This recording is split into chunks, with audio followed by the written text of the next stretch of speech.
আজি অলপ সময় আগৰ পৰা মই হঠাতে লকডাউনৰ প্ৰথম কেইদিনত মই নিজে খুব ডিষ্টাৰ্ব হৈছিলোঁ গোটেই ব্যৱস্থাটো লৈ পেলাই, কিন্তু লাহে লাহে মই লকডাউনৰ সৈতে নিজকে খাপ খুৱাই ল'বলৈ সক্ষম হৈছিলোঁ, যিটো নিজক ভালে ৰখাৰ কাৰণে জৰুৰী। কিন্তু যোৱা কেইদিনমানৰ পৰা ইমান বেছি অসহিষ্ণুতা, ইমান বেছি কি বুলি ক'ম মানে ইমান বেছি অসহিষ্ণুতা মানুহৰ মাজত গঢ় লৈ উঠিছে। আনকি লকডাউনৰ সময়ছোৱাত ফেচবুকৰ নিচিনা ইমান এটা ভাল প্লেটফৰ্ম ইমান পৰস্পৰ দেশ বিদ্বেষলৈ পৰিণত হৈ গৈছিল। আনকি মই নিজেও যদিও ফেচবুক কৰি আছোঁ মাজে মাজে এৰি দিছিলোঁ। অৰ্থাৎ এই সময়ছোৱাত মানুহৰ মাজত দেশ বিদ্বেষ, মানসিক ক্ৰূৰতাবিলাক খুব বাঢ়ি গৈছে। কিন্তু এই সময়ত হয়তো ওলাই আহিছে, এইবিলাক আচলতে বহুত দিন ধৰি আমাৰ চেতনাত সোমাই থাকে। আমি যেতিয়া ব্যক্তিত্বৰ কথাটো কওঁ, পাৰ্চনেলিটি, সেই পাৰ্চনেলিটিত এটা কথা থাকে আৰ্কিটাইপ বুলি। এই থিয়ৰিটো দিছিলে বিখ্যাত মনোবিদ কাৰ্ল ইউং। তেওঁ এজন থেৰাপিষ্ট আছিলে, কাউন্সিলাৰ আছিলে, চাইকলজিষ্ট আছিলে। কাৰ্ল ইউঙে পাৰ্চনেলিটি সন্দৰ্ভত বিশ্বৰ ভিতৰতে আটাইতকৈ একচেপ্টেড, আটাইতকৈ গ্ৰহণীয় এটা তত্ত্ব দি থৈ গৈছে। আৰু তাত ইউঙৰ তত্ত্বটোত কৈছিলে আৰ্কিটাইপছ কিছুমানৰ কথা। অৰ্থাৎ বহু বছৰ ধৰি আমি চেতনাত কিছুমান পূৰ্ব নিৰ্ধাৰিত, আগতেই ঠিক কৰি দিয়া ইমেজ লৈ আহোঁ, যে আমি কওঁ নহয়, দেউতাক আকাশৰ নিচিনা, মাক নদীৰ নিচিনা। কিন্তু সেয়া সৰ্বজনীন সত্য নহয়। সাৰ্বজনীন সত্য নহ'লেও সেইবিলাক আমি সাধাৰণভাৱেই মানি লওঁ। কিয় মানি লওঁ? কাৰণ আৰ্কিটাইপছ, সেই আৰ্কিটাইপছৰ কাৰণে। ঠিক তেনেকুৱাই আৰ্কিটাইপছ কিছুমান আমাৰ সমাজত ইমান গভীৰভাৱে শিপাই আছে। আচলতে মই এই কথাখিনি বহুদিন আগতে ক'ম বুলি ভাবিছিলোঁ, যেতিয়া মাজতে টিকটক আৰু ইউটিউবৰ এটা কনফ্লিক্ট লাগি আছিলে। কিন্তু মই কথাখিনি নক'লোঁ তেতিয়া, কাৰণ তেতিয়া মই কথাখিনি ক'লে বহুতেই ভাবিলেহেঁতেন মই টিকটকক ছাপোৰ্ট কৰা বুলি। আচলতে মই সেই বিতৰ্কটোত সোমাবলৈ ইচ্ছা নাই। ইয়াত ছাপোৰ্ট কৰা বা নকৰাৰ কথা নাহে। কথাটো হৈছে আমি কোনটো এপ কেনেদৰে ব্যৱহাৰ কৰিছোঁ তাৰ ওপৰত নিৰ্ভৰ কৰে। কাৰণ মই নিজেই দেখিছোঁ টিকটকত বহুত কিছুমান ভাবিব নোৱাৰা ধৰণৰ, এটাতো মই ভিডিঅ' দেখিছোঁ, মোৰ নিজৰ নাই বাৰু, ফেচবুকত দেখা পাওঁ যে এচিড এটেকৰ এটা হেৰি দেখিছিলোঁ। চ' এনেকুৱা ধৰণৰ ভায়লেণ্ট এক্টিভিটি প্ৰমোট কৰা এপ নিশ্চয়কৈ বন্ধ হোৱাটো উচিত। এইদৰে ইউটিউবতো অজস্ৰ আছে যিয়ে ভায়লেণ্ট প্ৰমোট কৰে। গতিকে সেইটো নিৰ্ভৰ কৰে মানে কেনেকৈ ব্যৱহাৰ কৰিছে তাৰ ওপৰত, সেই বিষয়ে বেছি ক'বলৈ নাযাওঁ। কিন্তু টিকটকৰ সমানেই এটা কথা আহিছিলে, যিটো আমি কওঁ LGBTQ কমিউনিটিৰ কথা বা থাৰ্ড জেণ্ডাৰৰ কথা। ইমান বেছি তেওঁলোকক হেৰেষ্ট কৰা হৈছিলে। মই নিজেও খুব ডিষ্টাৰ্ব হৈ আছিলোঁ সেইটো সময়ত। আৰু মই যোৱা দুদিনমান ধৰি এই কথাখিনি ক'ম বুলি ভাবিও নোকোৱাকৈ আছিলোঁ। কিন্তু আজি কিছু সময় আগতে মোলৈ এটা খবৰ আহিছে, অসমৰে ভাইটি এজনে ছুইচাইড কৰিছে আজি দুপৰীয়া। কথাটো আছিলে ভাইটিজন ছেল্ফ একচেপ্ট কৰিছে, তেওঁ গে হয়, আৰু কিন্তু তেওঁৰ ঘৰৰ মানুহে এই কথাটো একচেপ্ট কৰি লোৱা নাছিলে। আৰু সেইকাৰণে তেওঁৰ ঘৰত আজি ৰাতিপুৱা ভীষণ কাজিয়া হয়, আৰু তাৰপিছত দুপৰীয়া তেওঁ ছুইচাইড কৰে। মই চিনি নাপাওঁ, গোটেই কাহিনীটো নাযাওঁ, কিন্তু ছুইচাইড কৰাৰ পিছত যেতিয়া খবৰটো আহিলে, তাৰপিছত চিনাকি এজনী মোলৈ সেই খবৰটো পঠাই দিছিলে। হয়তো মই বহুদিন ধৰি এই কমিউনিটিৰ হৈ পেলাই মাত মাতি অহাৰ কাৰণে বা লিখি অহাৰ কাৰণে আজিকালি মোলৈ খবৰবিলাক পঠাই দিয়ে। যোৱা সপ্তাহতো মই তেনেকুৱা এটা খবৰ পাইছিলোঁ যে থাৰ্ড জেণ্ডাৰৰ, মানে not exactly third gender, LGBTQ কমিউনিটিক বিলং কৰা এজনে ছ'চিয়েল একচেপ্ট নোহোৱাৰ কাৰণে অসমৰে ছুইচাইড কৰিছিল, আৰু মোলৈ খবৰটো পঠাইছিলে তেওঁৰে চিনাকি এজনে। গতিকে মই ভাবিলোঁ এই কথাখিনি কোৱা উচিত আজি। যদিহে আমি নিজকে ভাৰতবৰ্ষৰ দায়িত্বশীল নাগৰিক বুলি ভাবোঁ, আমাৰ ভাৰতবৰ্ষ এখন গণতান্ত্ৰিক দেশ, আৰু ভাৰতবৰ্ষ এতিয়া বহুত আগুৱাই গৈছে। আমাৰ যিখন এতিয়াৰ চৰকাৰখনে অকল ডিজিটেলাইজেশ্যনেই কৰা নাই, ডিজিটেলাইজেশ্যনৰ লগত বহুত নতুন আপগ্ৰেডেশ্যন আনিছে। আৰু সেই আপগ্ৰেডেশ্যনবিলাক নাগৰিক হিচাপে নিজকে আপগ্ৰেড কৰাটো দৰকাৰ বুলি মই ভাবোঁ। অন্যথা আপুনি যদিহে সেই অনুসৰি ইফ ইউ হেভেণ্ট আপগ্ৰেডেড ইউ, যদিহে আপুনি নিজকে আমাৰ কনষ্টিটিউশ্যনৰ এমেণ্ডমেণ্ট হৈছে, সুপ্ৰিম কোৰ্টে নতুন নতুন ভাৰ্ডিক্টছ দিছে, সেই অনুসৰি যদি আপুনি নিজকে আপগ্ৰেড কৰিব পৰা নাই, তেতিয়াহ'লে আপুনি এজ এ চিটিজেন ফেইল মোৰ মতে, মই ভাবোঁ, মই যিমান দূৰ বুজি পাওঁ। কাৰণ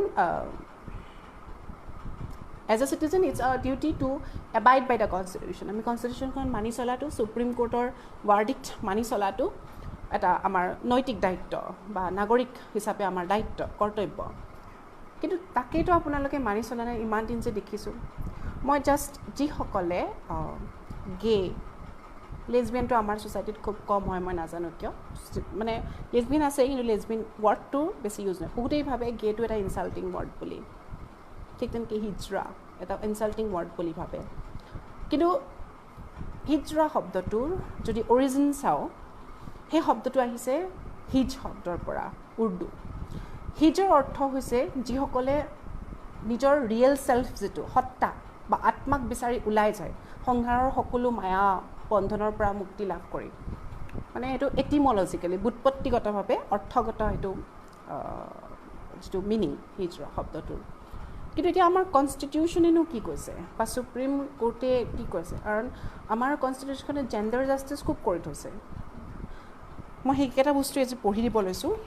আমাৰ সুপ্ৰিম কোৰ্টে এটা জেণ্ডাৰ জাষ্টিছ প্ৰমোট কৰি পেলাই যিখিনি ভাৰ্ডিক্টছ দিছে শেহতীয়াকৈ ৰিগাৰ্ডিং থাৰ্ড জেণ্ডাৰ, আপোনালোকে যিসকলে ইমান দিন ধৰি পেলাই ফেচবুকত হওক, ছ'চিয়েল মিডিয়াত হওক ইমান গালি গালাজ কৰিলে, ঠাট্টা কৰিলে, বা আপোনালোকে এতিয়াও ভাবি আছে, কাৰণ আপোনালোকে হয়তো সন্মুখত ক'ব পাৰে একচেপ্ট কৰা বুলি, কিন্তু একচেপ্টেঞ্চ এট পাৰ্চনেল লেভেল, নিজৰ ব্যক্তিগত ক্ষেত্ৰত আপুনি কিমান দূৰ এগৰাকী ব্যক্তিক মানুহ হিচাপে, একমাত্ৰ মানুহ হিচাপে আপুনি কিমান একচেপ্ট কৰিছে, তাৰ ওপৰত নিৰ্ভৰ কৰে আপুনি কিমান উদাৰ মননৰ, বা আপুনি কিমান আজি আধুনিক বিশ্বৰ সৈতে আপুনি গ্ল'বেল চিটিজেন হিচাপে আপুনি নিজকে কিমান আপগ্ৰেড কৰিছে।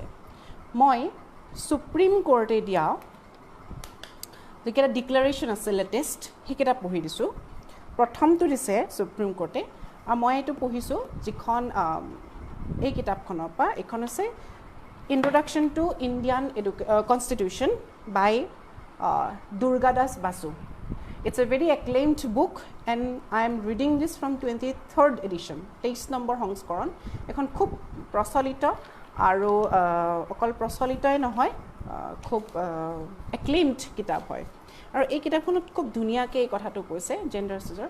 কিন্তু এই কিতাপখন নহ'লেও আমি এনেই গম পাওঁ, আমাৰ যিটো আৰ্টিকল 14, আমাৰ মৌলিক অধিকাৰ 6টা আছে, তাৰে যিটো প্ৰথম মৌলিক অধিকাৰ সমতাৰ অধিকাৰ, সেইটো হৈছে আৰ্টিকল 14, 14 নম্বৰ অনুচ্ছেদত কৈছে যে প্ৰত্যেকজন মানুহকে কাষ্ট, ক্ৰিড, ছেক্স, জেণ্ডাৰ তাৰ ওপৰত ডিপেণ্ড কৰি পেলাই ডিছক্ৰিমিনেট নকৰি অল আৰ ইকুৱেল।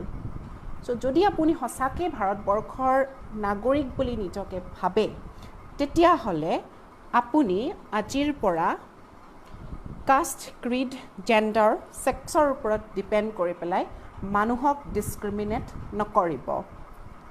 আকৌ এইটো হৈছে কনষ্টিটিউশ্যনখন যেতিয়া ৰচনা হৈছিল তেতিয়াই, আজিৰ পৰা 70 বছৰ আগতে এইটো দি থৈ দিয়া আছে।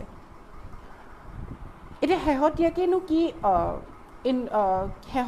কি ইয়াত ইনক্লুড হৈছে, মই সেইটো পঢ়ি ল'ব লৈছোঁ।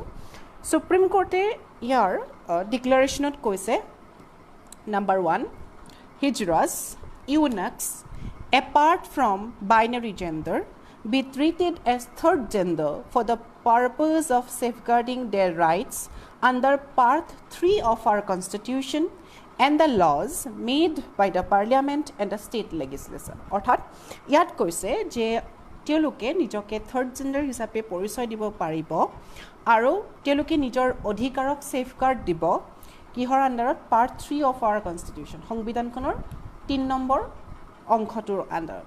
আৰু তেওঁলোকে পাৰ্লিয়ামেণ্ট আৰু ষ্টেট লেজিছলেচাৰত যিমানখিনি লজ ইমপ্লিমেণ্ট হ'ব, আপোনালোকৰ কাৰণে যিমানখিনি হ'ব তেওঁলোকৰ কাৰণেও সিমানখিনিয়ে হ'ব।